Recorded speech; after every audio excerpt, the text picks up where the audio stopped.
right, so I'm here at Law MMA with Aljamain Sterling, the reigning, defending UFC bantamweight champion.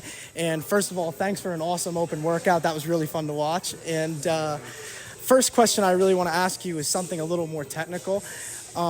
There's a lot of people in MMA that kind of stick to either like just wrestling or just jiu-jitsu, like not just training that, but in terms of like in the fight itself, like they're trying to stick to maybe ground and pound over submissions. You, on the other hand, you've kind of made a name for yourself in using your wrestling and your jiu-jitsu to finish your fights on the ground. So what I just wanted to know is, how has that benefited your game as a whole?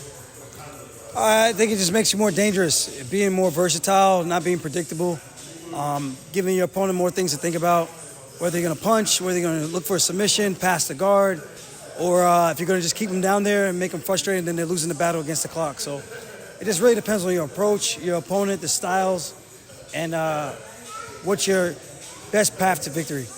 Gotcha. And you mentioned Dominic Cruz in the Q&A before as like an inspiration for your style.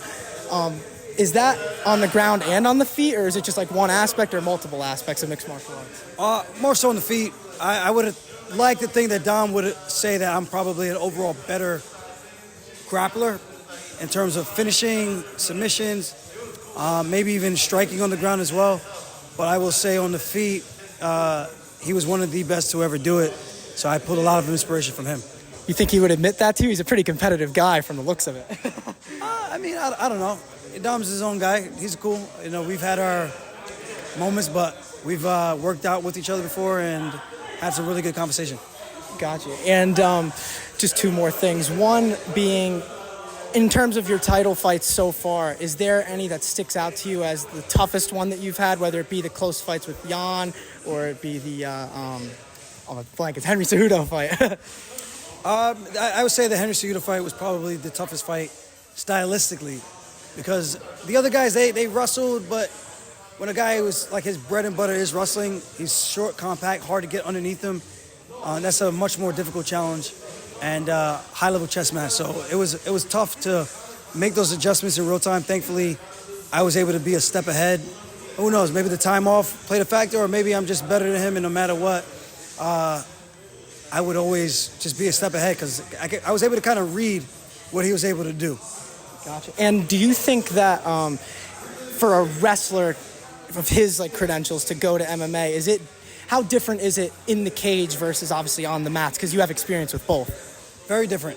MMA wrestling and wrestling on the mat is completely different. It's not the same. I think that's the best way I could put it. It's just not the same. It's two different worlds. You're grappling against the cage. That's completely different. That's an art in itself. And I like to think I thrive in those positions.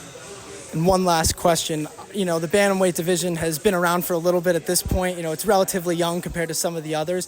But is there a fight maybe with someone who's retired or somebody who's maybe active and just isn't on the same collision course as you right now who you would have liked to have fought? Someone who I would have liked to have fought, Faber, Dominic Cruz, some of the best guys. Like I said, I like the challenges. Like, to have fought those guys when we were both in our primes kind of a thing would have been like just a surreal moment. So, you know, I grew up watching those guys. It would have been cool to kind of test myself against them. Gotcha. And one last thing, obviously you're a little tired, man. Yeah. I feel like this will be the last one, I swear, I promise. But just a quick prediction for the fight versus Sugar Sean for our listeners out there. Second round TKO. All right, man. Thank you very much for the interview. Thank you, bro.